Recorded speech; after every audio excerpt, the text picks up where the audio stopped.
Godmorgen, jeg håber, du har sovet godt.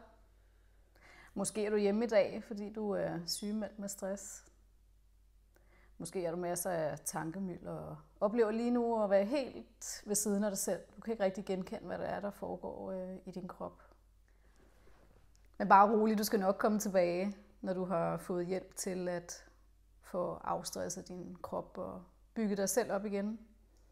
Og få skabt nogle gode erkendelser omkring dine vaner og strategier og tankemønstre, som gør, at du kan komme tilbage til hverdagen på en ny og god måde for dig, så du kan forebygge stress fremadrettet.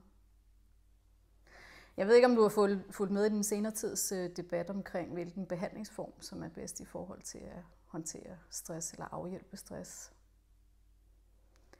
I min optik så er vi jo forskellige mennesker, der har forskellige behov, og det tænker jeg også gør sig gældende, når det er, at vi er stressede. Det kan være, at du har mulighed for at få hjælp via din læge. Det kan også være, at du har mulighed for at få hjælp via arbejdspladsen, der måske har en sundhedsordning, hvor man samarbejder med en psykolog. Det kan også være, at du har brug for noget helt andet.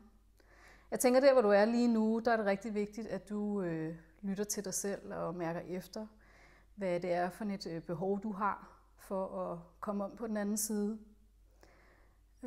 Rigtig mange kan have velmenende råd omkring, hvad der kunne være bedst for dig, men jeg tænker, det er rigtig vigtigt, at du finder ud af, hvad dit behov kunne være.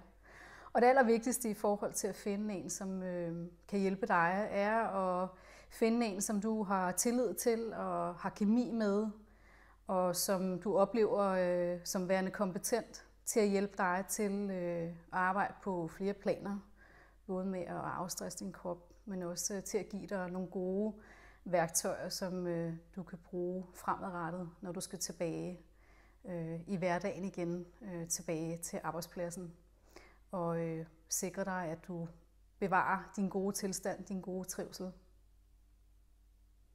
Og ved lige nu, at det er en proces, ting tager tid, og vi kan ikke forcere processen med at komme tilbage. Jeg ønsker dig en rigtig god dag.